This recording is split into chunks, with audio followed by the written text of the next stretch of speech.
and welcome to the Amy Edwards Show. I'm your host, Amy Edwards, and I am so excited because we're bringing you a two-parter. It's like not even a to-be continued. We're going to do two different subjects today with a extremely knowledgeable guest. So I'm so excited to get to that. Thank you for joining. Happy spring, happy everything to you. And I'm just thrilled to be sitting here and doing this and tapping in. I woke up in just a freaking great mood today, which is, doesn't always happen, right? And when you do, take note of it, because I just felt like I was bouncing around without even any caffeine or anything and just feeling really good. So it feels good to seize upon those moments and get excited about what you're doing during the day. So if you haven't felt that in a while, on the days you do, don't take it for granted. Maybe that's it. Because I was just telling Natalie that I had a day yesterday where I was feeling that fear and anxiety. And you know what? Could be hormones, could be caffeine, could be you didn't sleep enough, could be something you saw on TV. I don't know. It could be a whole host of factors. And it doesn't matter. Just taking note of it and being like, there's that. There's my full range of human experience. So anyway, I'm happy you're here. I'm happy I'm here. And I'm very happy our guest is here today. Dr. Natalie Ledbetter. You are a doctor of Chinese medicine. Yes. And you are the co-founder and CEO co-owner, of Upgrade Labs, coming soon to ATX. Yes. Yes. Super excited. I am so excited for you. And I'm so excited that we got connected. Me too. And as soon as we met for coffee, we just kept on talking. And I was like, please come on the show. Share with me and everyone else your knowledge, because you know a lot. So today we're going to talk about sugar. Yes. A huge topic right now. Let's answer one little sugar question. And then I'd like maybe you to share some of your background and your, field of study and things like that, which Sure. I know is extensive. So first, why do we love sugar so much? Well, we love sugar a lot because evolutionarily speaking, sugar is a fast source of energy, right? And so you eat that berry or that fruit, that energy can go into your system and it fuels you to go chase down the deer or whatever it is that you need to do. It's just this rapid hit. So our body has a release of dopamine when we get that sugar to tell us, oh, you want to do that more, right? Because back in the old days, long time ago, whenever we found that patch of berries, our body wanted to make sure that we remembered where that was and that we were going to go back to that. So with that dopamine, that like addiction, like, oh, that was amazing. So that's why we love sugar so much. Makes sense. It's like, if you're playing a video game or your phone dings with a notification, that little tiny dopamine hit. Drugs, heroin, whatever, sugar is actually as addictive as heroin because you get that instant dopamine bump. And evolutionary speaking, that was there to protect us. But it tastes good. And it does taste really good. But too. Now I'm thinking maybe it tastes good because of the dopamine, like which comes first, the dopamine or the great taste? You're like, or do we love that taste because we're getting that dopamine? Probably a combination, because our bodies were trained to love that sweet taste, again, because it's that easy source of energy. Mm-hmm. You don't have to, like with protein, your body has to take some time to break it down before then you can use it as an energy source. That sugar is like right there. When my second daughter was born just huge, and she was like over 9 pounds. And so I know, and that's a whole nother story for another time, but she was very hungry when she was born. So my breast milk couldn't keep up. I had another kid. And so I only breastfed her for like 5 weeks. Whereas the other one, I never gave her formula. I took a lot of pride in that. So I had to like drop my ego and feed her formula. And the formula that I fed her, I had too much sugar or something. It was like organic and all this. Yeah. But she loved it so much. Oh, wow. She got too fat, too big. And her dad was serving in Africa at the time, and he would only come home every 9 weeks. And he was like alarmed. Oh, wow. Yeah. And I was like, shit, I got to change her formula. But it was the sugar. Like she wouldn't stop, even from birth. And then when I changed it, she was pissed, but she just had to readjust. Was she just getting baby dopamine? Probably, yeah. Just that sweet, that sugar, whatever it was. And depends too whether it was glucose or fructose. That's another thing that we can talk about today, is that fructose does not cause you to release leptin like glucose does and other types of sugars. So fructose is in fruit, right? And fruit is So fruit, good fructose. to an extent. Got it. Yeah. But there are people who are like fruitarians. They just eat a lot of fruit. Or people will say, oh, well, I'm so healthy. You know, I eat a lot of fruit. Well, fruit can be very addictive because it's sweet. It has the fructose in it. And fructose does not stimulate your body to release that leptin. And so leptin is what tells you, oh, hey, you're full. You can stop eating now. Oh, really? So when you're eating, that's why if you have this big bowl of grapes and you're like, oh, and you just can eat the whole entire bowl of grapes because your body isn't giving you that signal that you're full because you're not releasing that leptin like you would if you were eating something with a different type of sugar in it. Oh. So it can be dangerous. So how'd you get here? Let's talk about how you got to what you do now, which is Upgrade Labs, which is a lot of biohacking and all that, and your background and your expertise in the things we're talking about. Well, I guess I'm one of those people who never knows what they want to be when they grow up, right? So when I was a kid. I can absolutely relate. Yes. Yes. There's so many things to do. I know. It's so much fun. When I was young, I graduated high school early and I didn't know what I wanted to be, but I knew I wanted to do something that had to do with money. Why did you graduate early? Were you just super smart? No, we moved a lot. My family moved a lot, and we'd moved from this little tiny small fishing village to Georgia. Was there for 1 year in 11th grade, and then we were going to move again. And I was like, I'm just done with this. I'm just done. So I took summer school classes and I graduated early. Good for you. So then when we moved back, I just went to college. But so then I was like, I don't know what I want to do. So I'm in the career library and this book falls off and it hits me on the foot and it opens to this page and I see certified registered nurse anesthetist. And I'm like, what is this? Because I wanted something medical. Are you kidding me? I'm not kidding. I was like, I wanted something medical. I didn't want to go to medical school because I was like, that's so many years and so much money. So I read this and I'm like, oh, this is it. This is exactly what I want to do. So that's what I did. Did you recognize that was really weird? You know, it's funny. At the time, I did not realize what a miracle that was. But so, yeah. Wow. I have done anesthesia now for over 28 years and it's been a good job. I like it, but I'm one of these people who after about 3 years of anything, I kind of get bored. And so I want to try other things. I've always done anesthesia, but then I would try different businesses and MLMs and all sorts of things on the side and never successful at them. But due to some health issues from my children and myself early on, I started looking into alternative ways to help myself. I had really severe migraines, severe anxiety and depression. And this heart rate that would go up to like 168 and doctors couldn't figure out what was wrong. They wanted to put me on a blood pressure medicine, but that made my blood pressure so low that I would fall over anytime I would get up. I'd pass out because my blood pressure was too low. With kids around? Yeah. And trying to do anesthesia, you know? Wow. So that just led me into studying alternative health and trying to see how else I could help my health. Our daughter was diagnosed with celiac disease. She had an issue with some immunization. She had problems afterwards. Oh, no.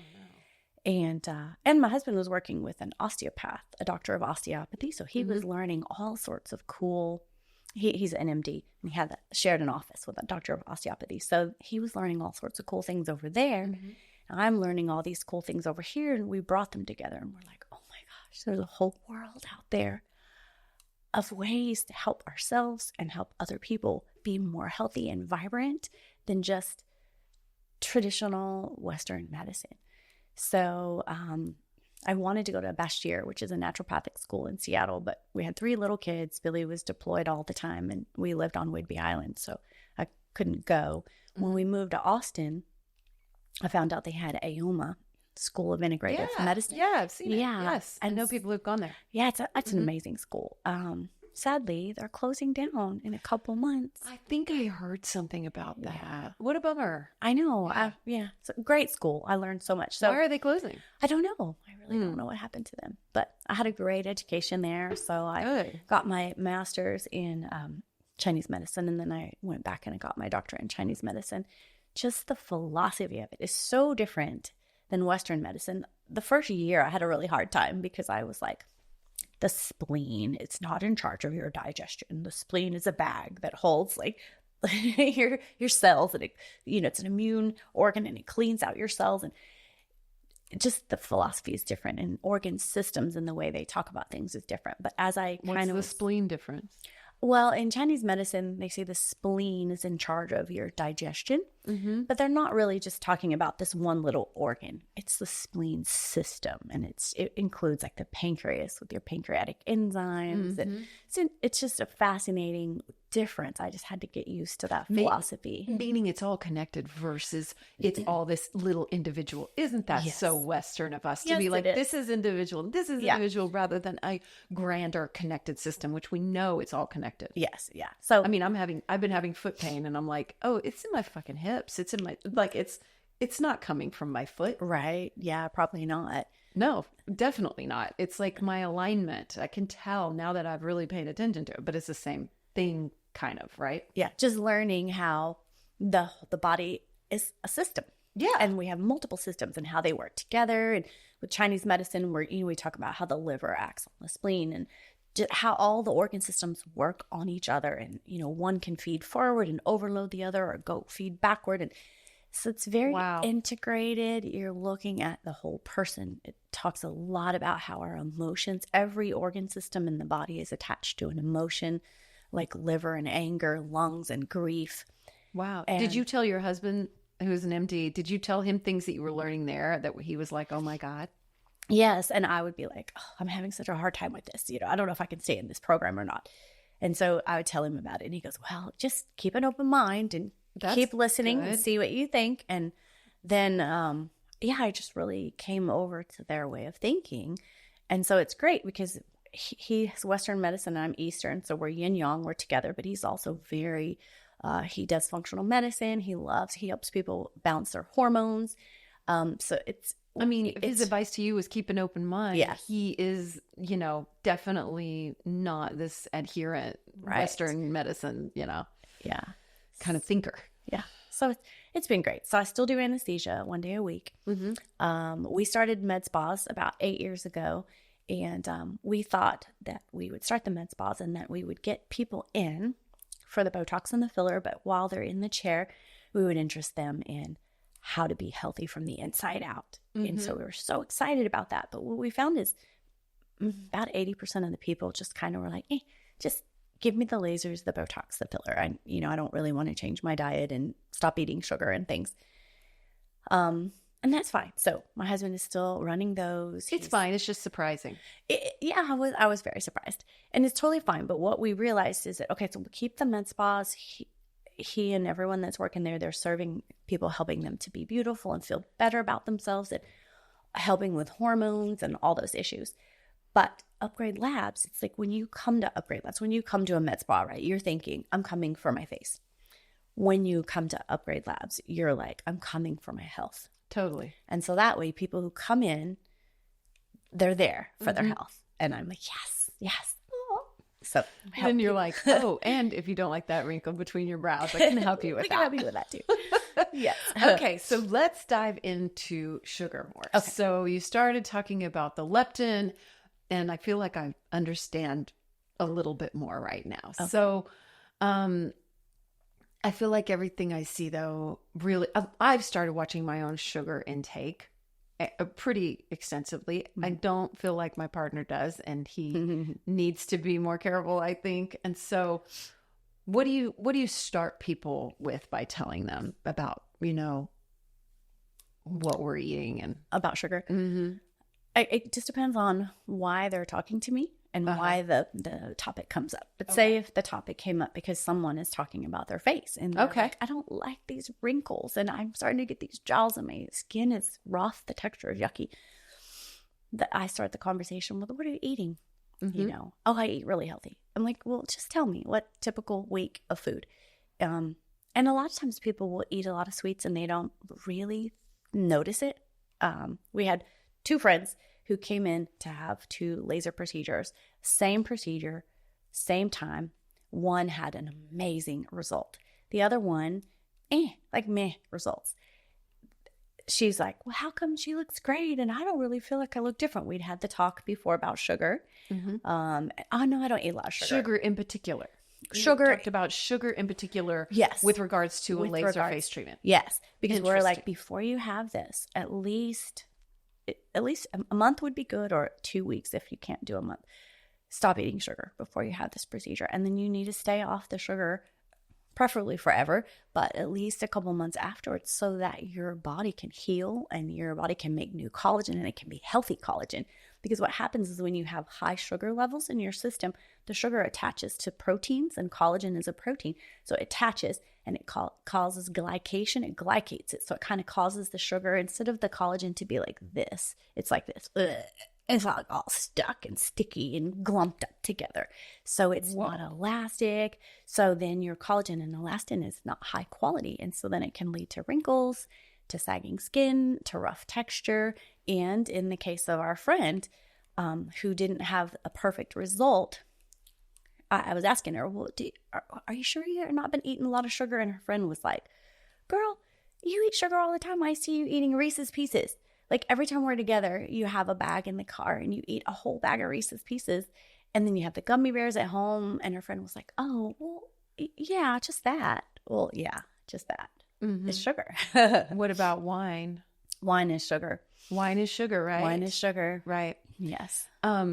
Because I mean, there's like sugar in so many things. Because I'm thinking about like people who drink wine, if you get more wrinkles. And like, I know that whenever I get something done to my face, or when I used to drink, like I really was super careful, and I wouldn't drink any alcohol, especially wine, you know, before I got anything done. And it made a huge difference. I didn't bruise. Yeah. You know, I never bruised, hardly ever. And I attributed a lot of it to that. Was the bruising sugar related or alcohol? That's usually the alcohol related. Yeah. Because that'll thin your blood a little bit. And so then you don't clot as well. So we tell people don't have alcohol for at least 24 hours before you're going to come in for injectables to minimize bruising. But the sugar is really interesting, the sugar and the collagen. Yes. Yeah. Sugar and collagen are not friends. I didn't realize that at all. And wine, we have a friend who she was on a diet, and what she ate was all buttoned up, but she would drink 1 or 2 bottles of wine a day. And she wondered why she was really overweight and she couldn't lose the weight, and her skin quality was really poor. It's like, girl, you're drinking sugar. I mean, I get it. I used to love my wine every night, but it comes to a point where you're like, okay, is the wine, the taste of it and the feel of it, is it worth the detriment to your body from the alcohol and the detriment to your brain? And is it worth the sugar? And then I was like, no, it's definitely not worth the sugar. Well, I feel like I get a sugar hangover if I'm not diligent about it. And I was talking to a friend. I don't know if I told you this or not. I was talking to a friend, and my friend Knack, he's 4 years older than me, or 5 years older. So he's like 55, 6. And he, oh my God, he might be 57. Anyway, I think he is. And we were just talking about, I was like, oh, I drank a ginger ale and I knew I shouldn't have, but I was like with people and stuff. And then I just felt like shit the next day. And so I was like, oh, but then I did cut that out. But then I went out to dinner with friends, and I was talking to him the next day, and I was like, I woke up with like what felt like a total hangover, like headache, nausea, the whole thing. Oh, wow. And I was like, I didn't even do the ginger. I didn't do anything like that. And he was like, did you eat dessert? And I said, yes. Yes. And he was like, I don't even think we can eat dessert now because it's the sugar. Yes. What would you say to that? I agree. So when we're young. It's a hangover? Yes. It's a fucking hangover? Yes. When we're young, we can get away with it, right? When I was young. Why? What happened? Our metabolism is a lot higher. You know, we just, I think we can get away with so much more. And our bodies can break, for alcohol, our bodies can break down alcohol. The acetaldehyde, which is a breakdown product of alcohol, we can break that down when we're younger. Especially women, when we hit maybe 40 and up, it's like, wham, there's a switch, and we can't metabolize that acetaldehyde as much anymore. And so then your hangovers go up and they're worse. It's just a whole thing. But partly, I guess it's our bodies telling us, okay, you don't need to be in this sugar anymore. When I was in nursing school, they called me Q2 hour feeds. And that means every 2 hours, feed her. Yeah. Because I'm getting hangry. I'd wake up in the morning, I'd eat waffles with syrup or like Lucky Charms. Oh my God. What? Really? Yes. I can't even imagine you. Oh my gosh. Well, I feel really guilty about my first child, my daughter. Every Sunday we would get because she's donuts. older now, right? She's 31. Okay, yeah. poor thing. She's so healthy now how she eats, but I raised her like donuts every Saturday or every Sunday. We ordered pizza. Anyway, just terrible things. So I've done it with my kids. If I didn't eat every 2 hours, I would get angry, like hangry, and be really grouchy because my blood sugar would go up from eating all the carbs. So then my insulin would dump and it would bring my blood sugar down, but it would bring it down too low. And so then I was hangry because my brain is like, we're starving, feed.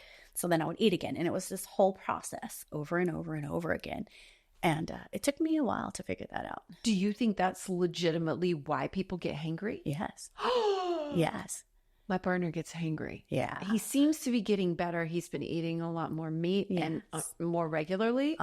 So, and he's like, I feel better. And he doesn't seem as hangry, but he like, it's the carbs. It's the carbs. It's the carbs. Yeah. You eat too many carbs. And especially if you eat the carbs first, they're going to go right into your system. So if you're going to eat some carbs, you want to eat fiber first and protein, maybe some fat so that you're slowing down, then the carbs on top of that. So then it takes more time for that sugar, the carbs. The carbs get into your system and then it breaks it down into sugar, into glucose, and processes more slowly. Slowly, yes. This podcast is sponsored by Wands. Wands creates luxurious pleasure practice tools that help people become more connected to their bodies. They have a huge selection of incredible items like yoni eggs, the most gorgeous crystal pleasure wands you've ever seen, free bleed blankets, and my favorites, the trademarked glass cervix wand and the Venus wand, which is their heaviest wand made of stainless steel, and their new ecstatic vibrator. This company is woman-owned and creates products designed to help you become more connected to your body and your pleasure and support the healing of pelvic pain. Get yours today in their always discreet packaging at wands.com. That's wands with 2 A's, WAANDS.com, and use my link in the show notes to get 10% off or enter the code Amy Edwards at checkout. Again, that's wands, WAANDS.com. The Amy Edwards Show is sponsored in part by Higher Dose. Higher Dose creates wellness tech for everyone with tools, supplements, and body care. And I have 15% off for you with my code MAGIC15. Higher Dose has been featured in Goop, Glamour, Elle, Vogue, Bazaar, Allure, and more. I have their infrared pulsed electromagnetic field, or PEMF mat, which emits electromagnetic waves that mimic natural frequencies found in nature, stimulating and encouraging your body's natural recovery process. It also has 20 pounds of crystals in it and has shown to ease chronic pain, aid in exercise recovery and circulation, deepen your meditations, reduce stress, and improve total body relaxation. I also love their red light face mask. It stimulates collagen, reduces fine lines, regenerates cells, and it's soft and easy to use and store and even travel with. I'm a true fan of these items and more, like their glow serum. So I'm excited to offer you 15% off using my code MAGIC15. Go to the show notes. You can click through on the link right there. Or if you go to Higher Dose, just enter the code MAGIC15 for 15% off. HigherDose.com. This podcast is sponsored by The Collective ATX. If you're looking for the best in hair extensions, it's The Collective ATX. They do mine, and I won't go anywhere else. I've tried them all over the years, and finally, I've found what makes my real hair stronger and fuller, and even works with my natural curl. They keep all their extensions in-house, so there's no wait, and they specialize in no damage to your natural hair like traditional hair extension methods. Plus, they're pros at color and covering gray. I have literally never in my life been happier with my color. They were named a top 200 salon by Salon Today in 2023. They've changed my hair journey. Let them change yours. The Collective ATX, link is in the show notes. What about ACV, apple cider vinegar? Are you a big proponent of that? I 'Cause do. I've read about drinking some mixed with water before you eat, and that's slowing down your It does. sugar. I've noticed for myself it helps. Now, I don't eat a lot of carbs anymore, but I still take apple cider vinegar just because I think it's good for you. Mm-hmm. But yes, if you're going to eat, so if we're going to go do sushi, that's when I have my carbs is, sushi with the rice and stuff. I'll do apple cider vinegar first. I'll do berberine, and there's a product called dioxanol from Orthomolecular, or blood sugar breakthrough from Biooptimizers. And it has like alpha lipoic acid, cinnamon, vanadium, all sorts of different things that help control your blood sugar. And I'll take that first, or a metformin. I also have metformin as a biohacking tool. I don't need it for my, I'm not diabetic Same or anything. here. I have some too. It's been told I should take it from Ways to Well that I use, that I was telling you about. And so, yeah, we can talk about metformin in a minute. Yeah. So, I love it. maybe you can send me a list of those and I can put the links in the show notes. Yeah. that'd be Okay, great. good. I would like that because I've been just really curious about that. Can we talk about insulin for a minute? Yes. Yeah. Okay. For minutes. For sure. Minutes. Yeah. So what happens, insulin, its job is to like go and open the door to the cell so that sugar can go into the cell. Okay. So- Insulin opens the door To the cell. to the cell. So put sugar in it. Okay. Yes. And insulin will also cause you to store fat. So here's what happens is you eat something that has sugar in it or A carbs. donut. I've eaten Lucky Charms. Yes, if you eat Lucky Lucky Charms. Charms. Okay.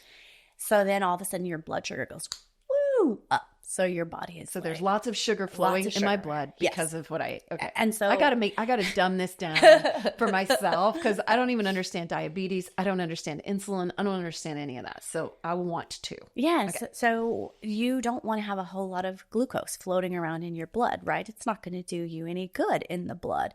It's just going to clump things up.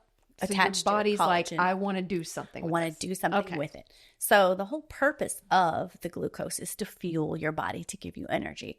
So you need to get that into the cells so that the cells can use it. So your cells use glucose. So insulin then will be secreted. The cool thing, interesting thing is when you eat something sweet, whether even if it's like an artificial sweetener or even a natural sweetener, your body tastes the sweet and it already starts secreting insulin, even if it doesn't have sugar in it. So that's a topic So for it's like, another time. I've got to do something with this. Yes. It tastes it and it goes, oh, sugar's coming.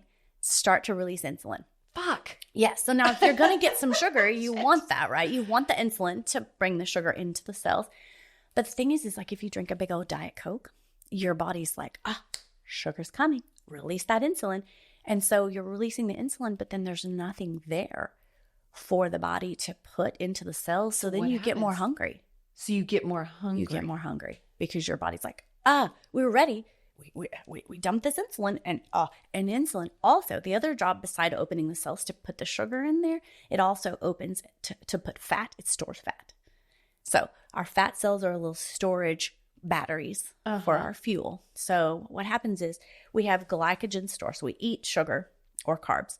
That sugar, that glucose, it needs to be either right away used for something. So if you're like doing squats, it can be used right then for your cells to power the cells.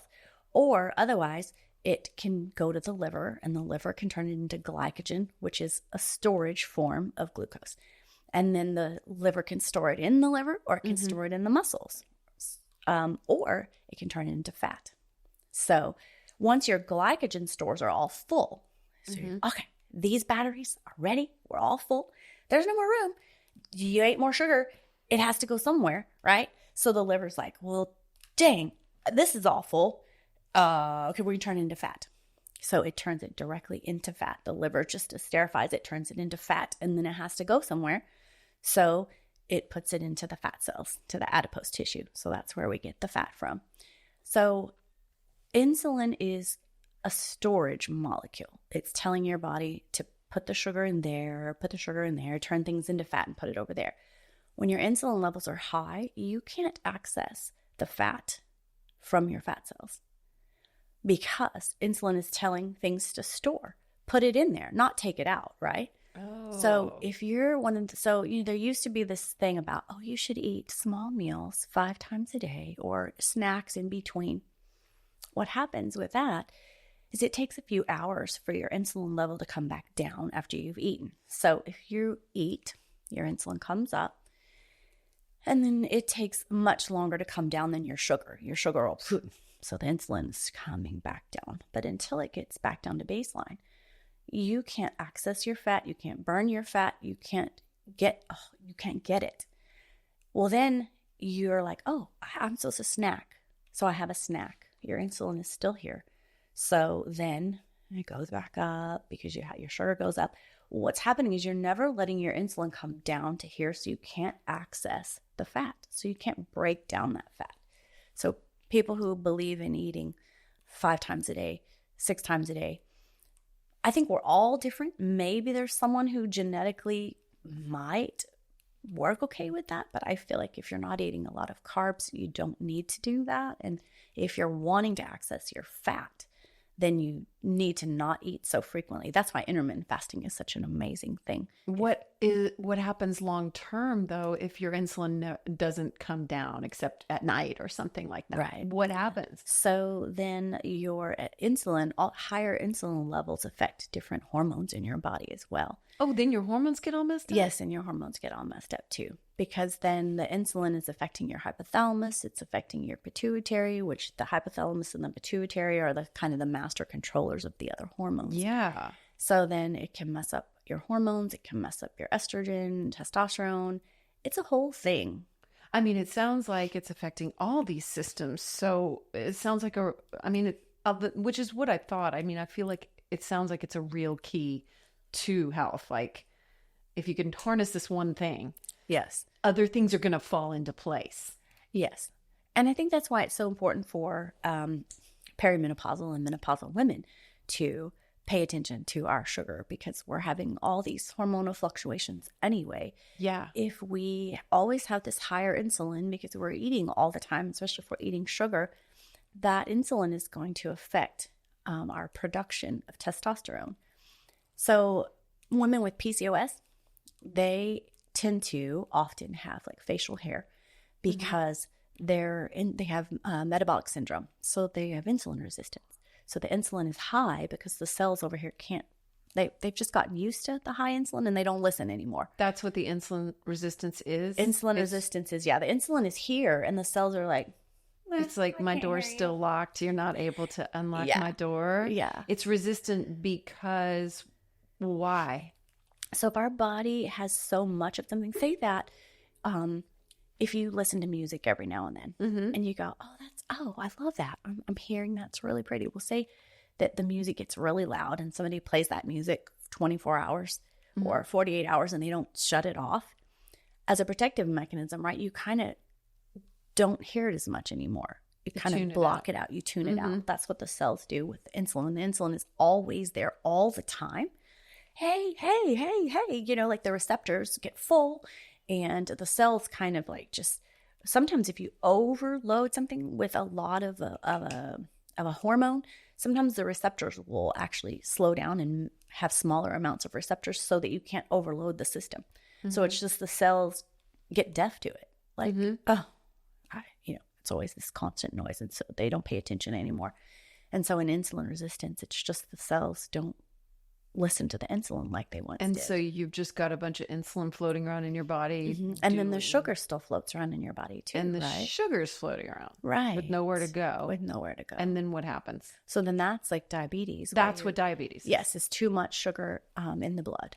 Too much sugar in the blood because you're insulin resistant or you don't have insulin? It could be either one. Okay. So type 1 diabetes used to be it's changed? Yeah, it's changed. Okay. Well, type 1 diabetes is where they think it's an autoimmune process where the pancreas can't produce insulin.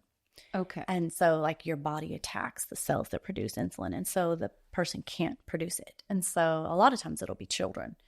Yes. And that's when they have to give themselves the shots. Yes. Okay. It's interesting though. We've had an increase in type 1 diabetes in, adolescents and adults as well too. Just people that suddenly can't produce insulin?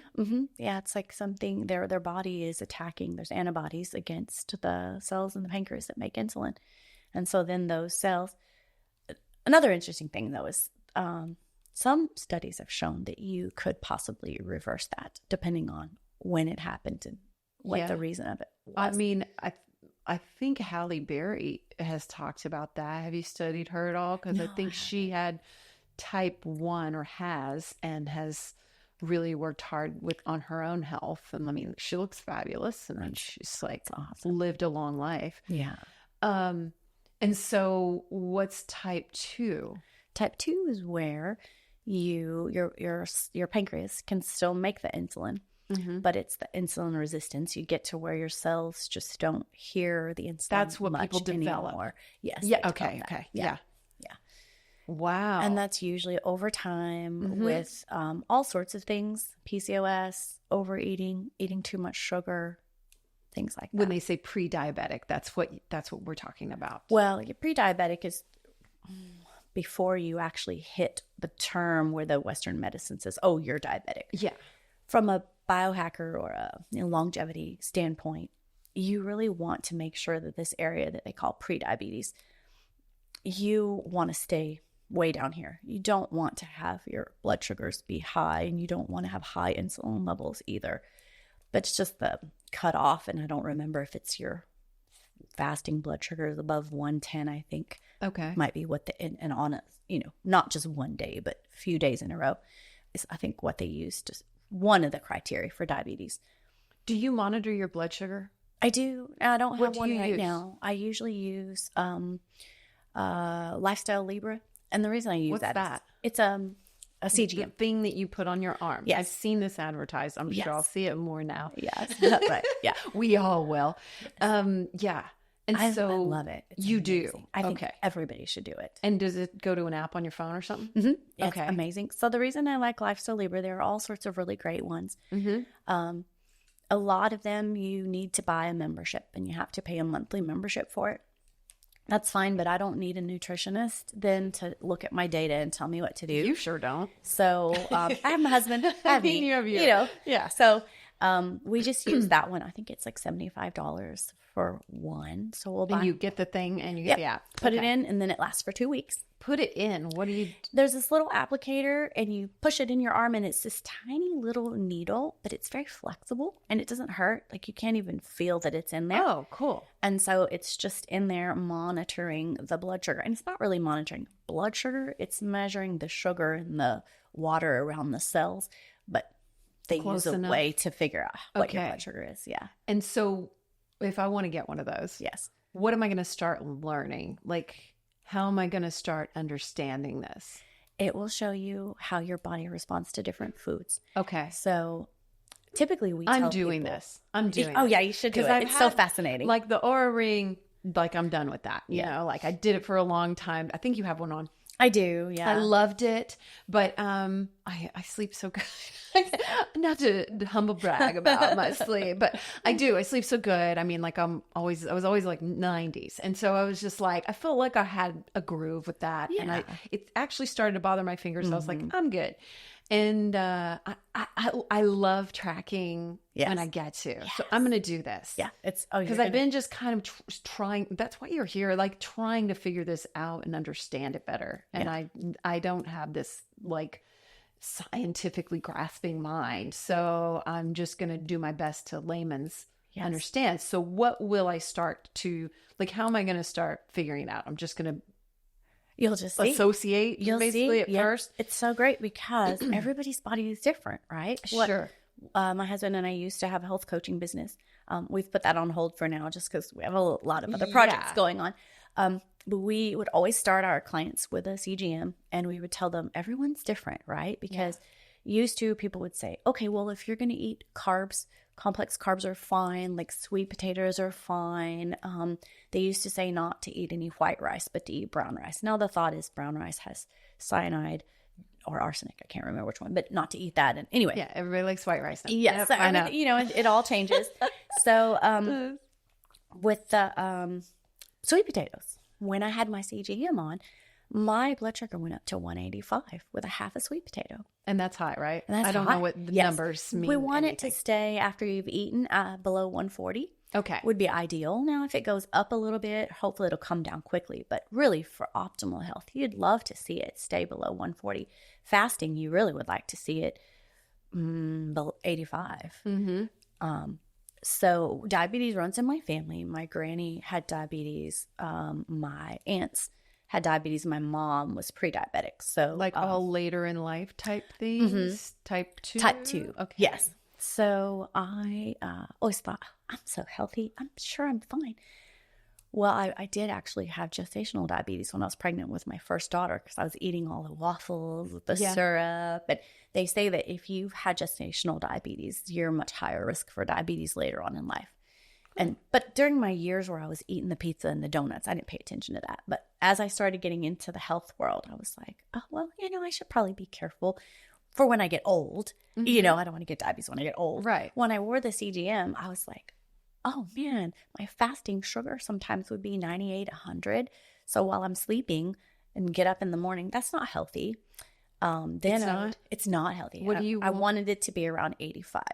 85 when you're 85 sleeping? Okay. when I'm sleeping. Well, the interesting thing is, I'm like, do you want 0? What do you want? No, you don't want it to go too low either because then your brain doesn't then you have low the blood fuel. sugar. Okay. Then So you're what's interesting is had told you earlier that I was waking up at about 3 in the morning. So wearing the CGM, what I could see is that my blood sugar would dip to about 50 around 3 in the morning. So what I started doing is I will take a teaspoon of raw unfiltered honey at night before I go to sleep.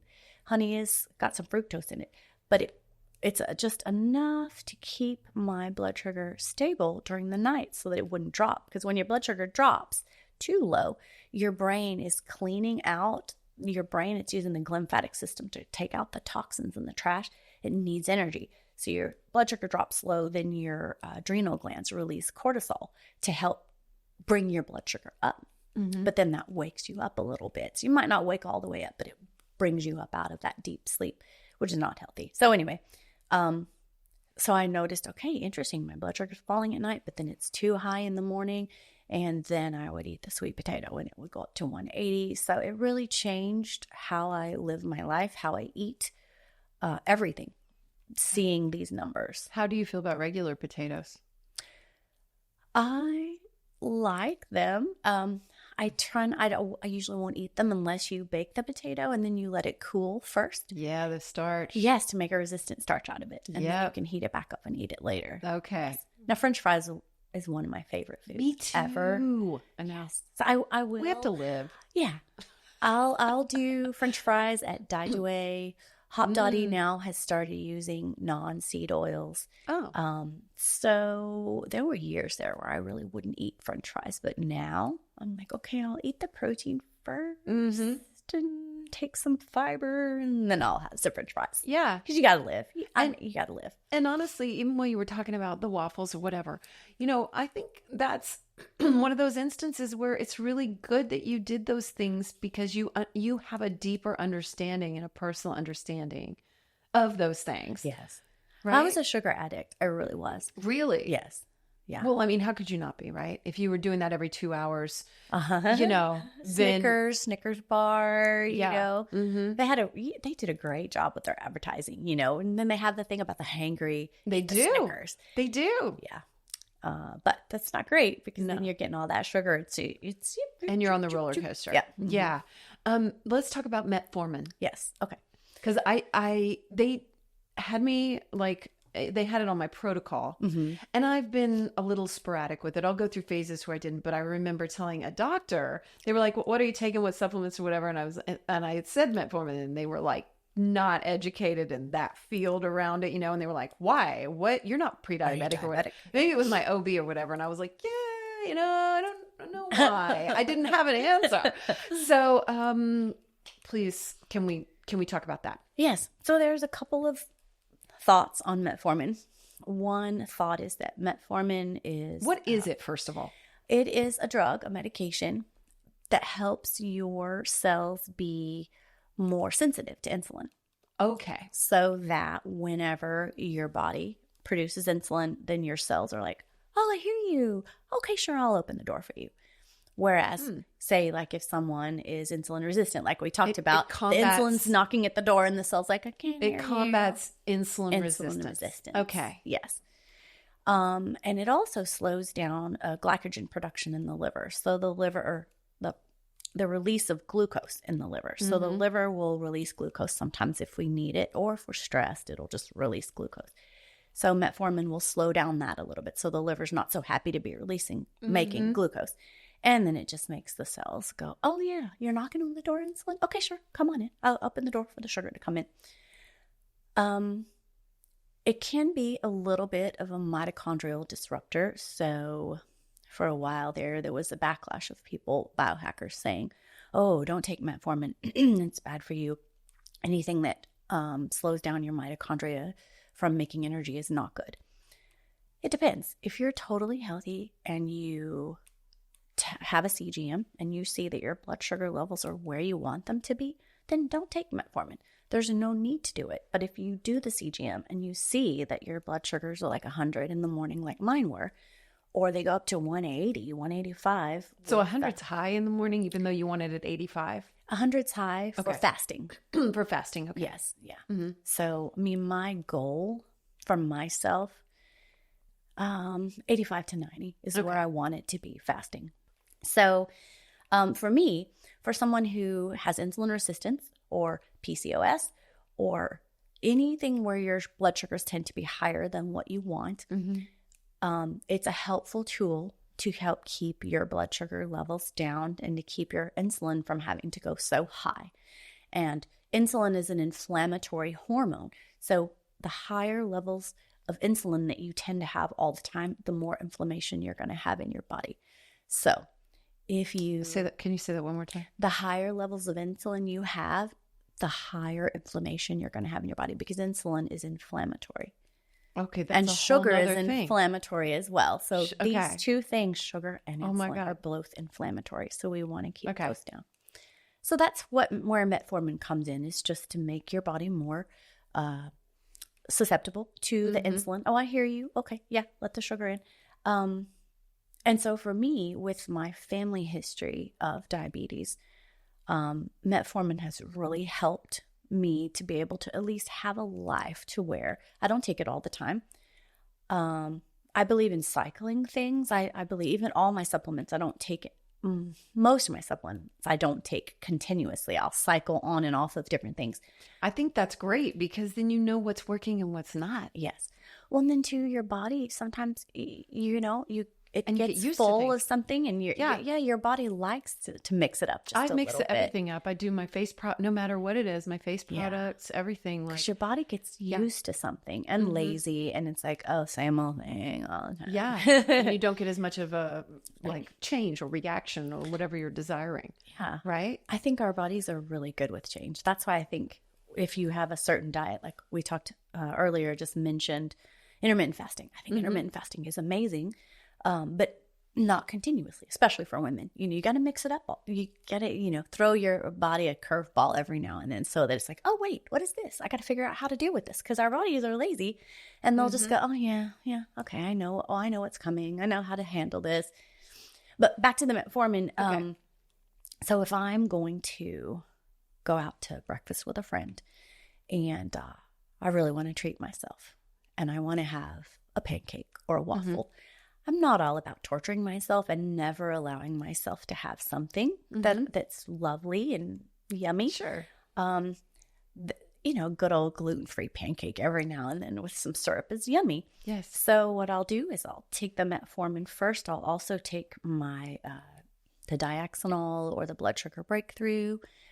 Ceylon cinnamon I add to my coffee, because Ceylon cinnamon helps to slow down sugar spikes in your system. Is that a certain type of cinnamon? It's a type of cinnamon. I've never heard of Yeah. that. I love cinnamon. Oh, I do okay. too. So I put it in my coffee every morning. Okay. Then I will do 60 squats before going in the restaurant. sit down, order like whatever protein. This is a pancake protocol. This is my pancake protocol. Yes. Have my protein, put some butter. I bring my butter with me. I bring my MCT oil. What kind of butter is it? Just grass-fed butter. Okay. I like the Kerrygold grass-fed butter from Costco. And then I have a little container with trehalose and xylitol, which are natural sweeteners that don't raise your blood sugar. And so I add that in there because trehalose has some really good health benefits. And I bring my little whir and I whir my coffee up. And so then I'm drinking this. I'm getting my fat and I'm eating my protein. And then I can eat my pancake. So now I have the fiber, the fat, the protein in my system. So it's going to slow down the entry of the glucose into my system. And then when I have my CGM, I'll test it and see, how's it going? How's it going? How's it going? If I see it starting to go up, then I'll get up and I'll do more squats. For real? Yeah. I love it. You're in the middle of snooze and you're like, excuse me just one second. Excuse me for a second. I'm just gonna step over People here. are like, okay, what is she doing? That is so fascinating. Like, I thought too that I was supposed to take the metformin before bed, but you're taking it like before you eat. I do. I take it, before I eat, like 45 minutes before I eat in the morning, if I'm going to have carbs. What if Justin wants to eat ice cream at night? When would he take metformin? I would say take it, before he eats, 45 minutes before he eats the ice cream. Oh, I didn't know this at all. Yeah. Okay. And then, he's an athlete, right? Have him do his squats before he eats the ice cream. And it would be really good for him to have a CGM too, because here you go. Oh, I'm getting him from both. Because if he's a sugarholic, he doesn't know what's he's happening. And he doesn't know what's happening, right? Right. In his body. And so he thinks, I'm doing fine. I'm healthy. I'm buff. I can do whatever I want. He's young too. 36. Right? Yeah. And maybe you get to the point where you can't get away with all that. So it's good. You don't know what you don't know. So when he gets that CGM, he sees what's happening to his blood sugar. It will change how he eats. It will. Because once you know. That's the thing. It's knowing. Yes. Yeah, because I think when you're just sort of like, I feel tired, I feel, it's like, that's not enough information. Right. Yes. Because really you don't know why you feel tired. And here's one of the reasons you feel tired. You eat the sugar. Your sugar levels go up. Your insulin dumps to bring the sugar down. But our body's not an exact science. So usually the sugar falls a little bit lower than where our body wants it. So then because our sugar is low, now we're tired because we don't have that energy source available. And so our brain is like, we have to have energy to live. Get us some more food. And so then you're hungry. And get the Snickers, whatever their slogan was. Bring it to me. Yeah. What is good sweetener then? Because you mentioned the two. And even when we went for coffee, you had it with you. Yes. Yeah. What is it? So it depends too on who you ask. I'm a fan of xylitol. Some people don't like it. Xylitol is made from birch bark. Okay. It is a sweetener that's really good for dental health because it keeps you from having the bacteria form plaques or colonies. So it doesn't kill the bacteria, because I used to worry like, if I use this, is it going to kill my gut flora? It doesn't kill it. It just keeps them from forming these tight colonies or plaques. So it keeps you from making plaque in your teeth. So I like xylitol. Some people, because it's a sugar alcohol, it can cause a little bit of diarrhea. So everyone should test for themselves how they tolerate anything to see. Okay. It has minimal effect on your insulin. So it doesn't cause huge insulin spikes, which is good. I would not do saccharin. I would not do Splenda. I would not do any of those artificial sweeteners. Stevia, it depends on who you read and talk to as well. That's what I've been using. Yeah. So if you use stevia in the raw that's minimally processed is usually pretty good. There have been some studies recently on stevia and how it affects the gut microbiome. And I don't think it was a bad thing. Okay. Except for if you use the highly processed stevia. Truvia. Yeah, I know. I kind of like Truvia. Yeah, I like the Truvia. Yeah. I love Zevia. Have you ever tried those drinks? Yes. Zevia. I buy those for the kids sometimes. Yeah. I love those. I try not to do it very often because carbonated drinks are actually not that healthy for you because they can take the calcium out of your bones. Oh, really? Yes. They take the calcium out of your bones. Interesting. With it, yeah. I mean, if you drink a lot, if you drink a small amount, it's fine. But people who drink the bubbly waters all day, every day, it's like, that's probably not really healthy. But the Zevia, certain flavors will give my son a headache. And so then you wonder what's in there. It says natural flavors. You don't know what's in the natural flavors. So, I'm like, okay, I'm going to drink my Zevia every now and then. It doesn't give me a headache. We'll see. I'm open-minded if someone says to me, like Kashif Khan, he's the DNA company founder, and he discovered when he was drinking Zevias, and he loved them, but he was getting headaches and feeling odd, and he discovered that his body just doesn't tolerate them well, so he doesn't drink them anymore. So that's stevia. Just kind of depends. The more natural, the better. Trehalose is a sweetener that's made from different plants and even animals, I think. How do you spell it? Trehalose. Trehalose. Oh, okay. Now, it's not very sweet, so I mix my trehalose and my xylitol together. Okay. But I want the health benefits of the trehalose, which actually, trehalose helps plants or cells be resistant to dehydration or freezing. So it just makes cells more resilient. And so it has different health benefits in the body. So I've been taking that one. That's a good one. What else? Nice. Some people like allulose. Oh, I've seen that. Yeah, I've had allulose, and I think that's all right. Those are usually the ones that I use. Well, I feel like at least we're moving as a society toward a lot more of those and toward more awareness. Yes. Don't you? Mm-hmm. Yeah. So that's, progress. Yes, it is. Right? I still think what happens is we need to do like a sugar reset. I can't remember who wrote the book, but there's like the 30-day sugar reset diet or something. Okay. Where for 30 days you don't eat anything that tastes sweet.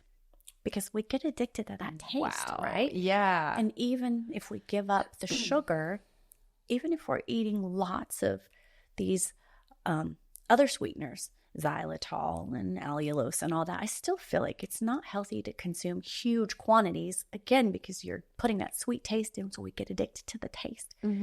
So that 30-day reset, the only thing that was even slightly sweet was after like the second or third week, you could have a Granny Smith apple.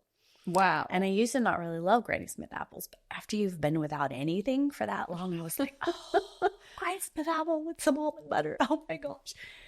But it was amazing. It showed me how addicted I was to sweet, the taste of sweet, because I was just dreaming of, something sweet. I just want a berry. I just want an apple. I just want something. Almond butter seems sweet. So that was like introduced later too. So the almond butter that I had was no sugar added or whatsoever. And so it really didn't have that much sweet to it. Really? But so I just had the almond butter on the Granny Smith apple, and it was like the best dessert I'd had in so long. Wow. But after that, what I noticed is my cravings for sweet tasting things had gone down. Yeah, totally. Yeah. I mean, they really, I don't drink a lot of sugary drinks, and I don't eat a lot of like, cake and stuff like that. And I can't do like a lot of it, frosting and all that stuff. It's just too sweet. It's like a little too much. No, don't get me wrong. I love cookies. And so I will have a cookie when I want a cookie. Yeah. But yeah, I know what you mean. Like you can definitely increase your sensitivity to it, I guess you would say. So you don't. Or you don't want it as much or need it as much. Or if you've done that reset, when you add something back in, try to add something only slightly sweet. And then you're satisfied with it. But it's interesting. What happens is that, at least for me, after I did the month, and then I only would have something slightly sweet for a little while. And I did great. And then, I don't know, I think it was Thanksgiving or my mom makes these amazing cookies. Oh, they're so good. And I had one, and then I was like, and then I noticed the next day I wanted another cookie, and the next day it was like an addict. Yeah. Like you can't have just one. And that brings up a lot of things that we think don't have sugar that actually do. So they keep bringing you back to eat more, right? Yes. Mm-hmm. Like sneaky sugar. Yes. Mm-hmm. Like simple carbs, crackers. Crackers. Yeah. Great example. Mm-hmm. Yeah. Bread, any kind of bread product, simple carb. So it's not just sugar, like Right. table sugar. It's And about looking at those ingredients and looking for what exactly? looking for like the carb content, and you can also look at it'll say sugar. Look at that. You can look at the sugar. Okay, so look at carb content and then look at And sugars. look at sugars, yeah. And then just kind of learn for yourself, especially if you wear a CGM, like, where's that happy medium for you?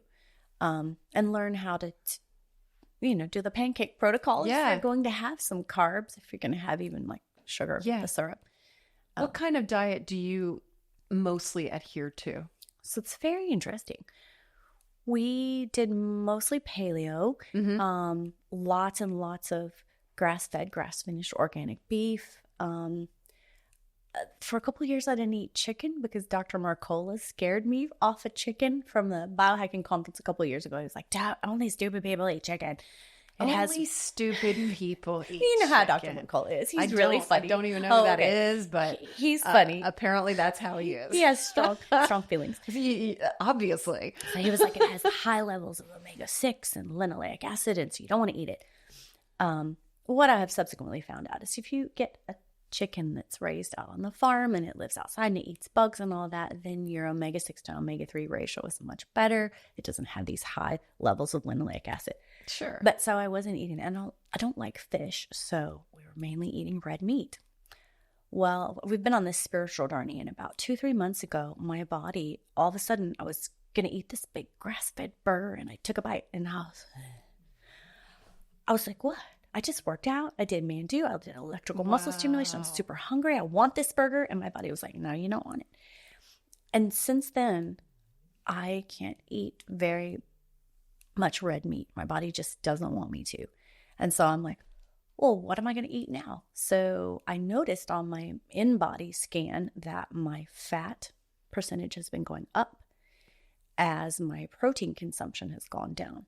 So it's been this journey of trying to figure out how to get more protein in my system. So I've been eating more chicken. I just buy from the farmer's market and get, chicken that lived its slow life out on the farm. I was eating a lot more eggs, and then my cholesterol level had shot up.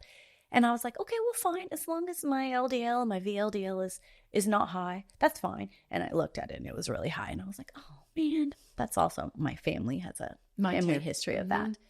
So I'm like, okay, increase my berberine, which I've done to help bring down the cholesterol, especially the LDL and the VLDL.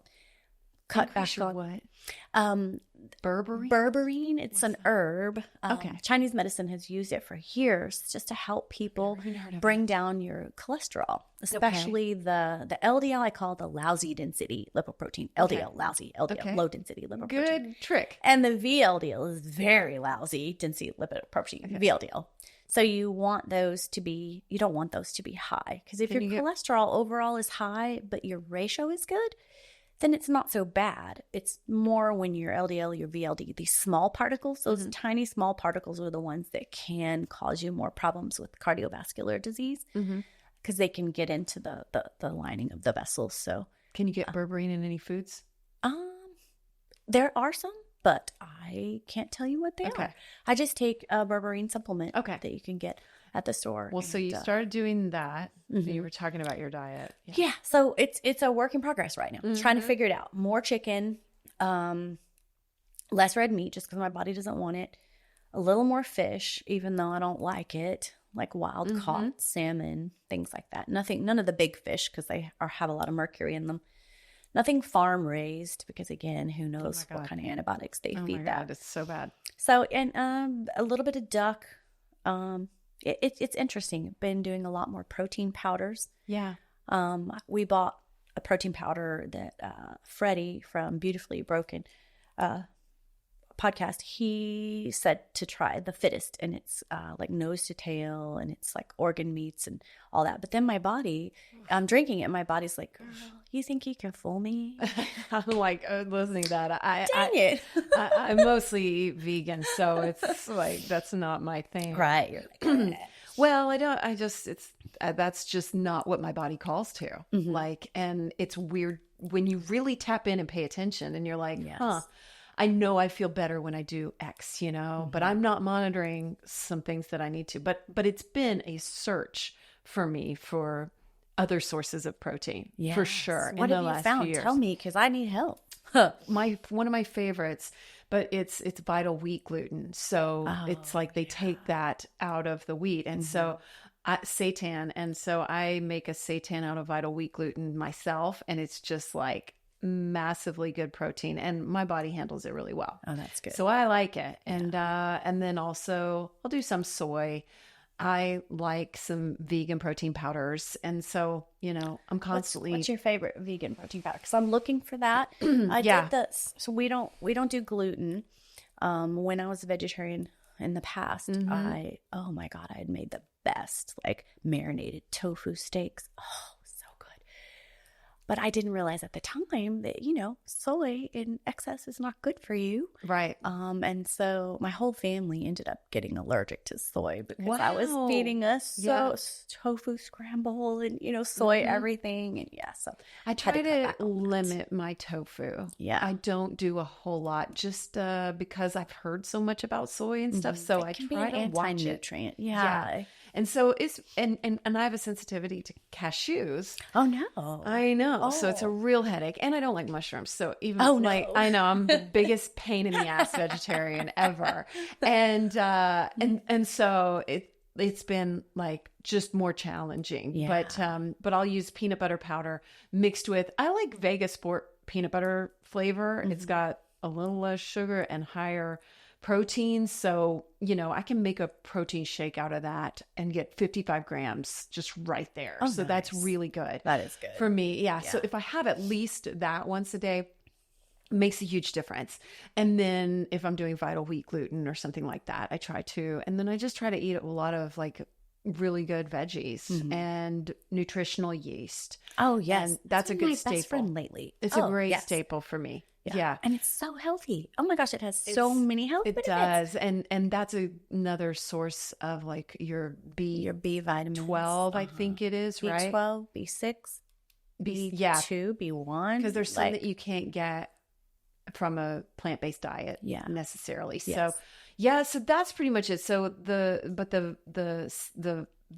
vegan seitan vital wheat gluten has been a big source because it's just like massive protein and nothing else. It's just so good. Yeah. So anyway, if you're not eating gluten or whatever, because I don't, Justin doesn't eat it, but I don't feel like it's the same type of gluten as if I'm eating like wheat thins or something like that. Yeah. I feel like it's a lot more pure or something. We'll have to do the research on it and just check it out. I should do the research on it because I've wondered if he could eat that, and it just feels more like meat, Yeah. And it's satisfying. Yeah, it is. It is. And I know that my body responds better, and I'm able to keep that sugar craving like at bay, or not even at bay, just non-existent if I'm eating more like that. And so anyway, for me, that's worked. And I feel like, I'm such in the minority right now. I mean, I know Dave Asprey, who you've worked with, preaches, carnivore and all this, but it's like, I liked a lot of what you said today about it's not a one size fits all. Like everybody's different, maybe eggs totally work for you, and just not for someone else that maybe has this genetic predisposition. It's such an interesting thing. And I do love the fact that Dave is like, hey, there's not one size that fits all. Oh, that's good.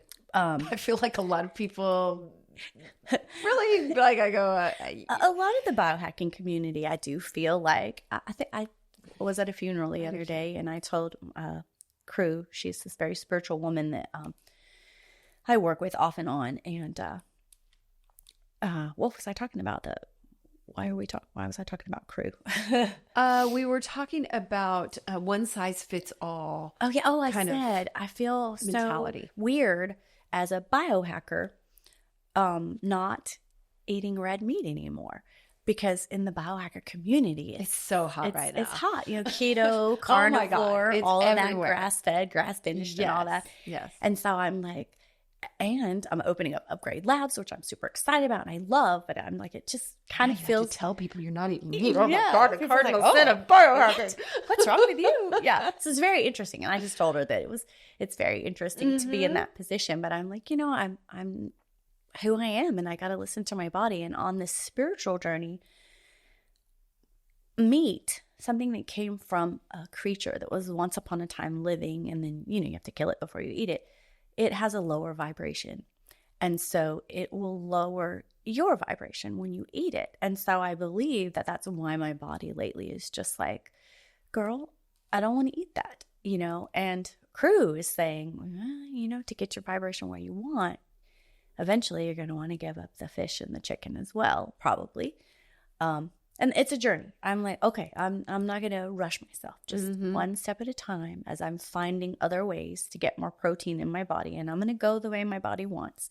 So it's an interesting journey to just be like, okay, going from this almost keto carnivore lifestyle to more vegetarian. I'm like, okay, well, it's a journey and I'm hanging on and I'm ready to learn how to make it work.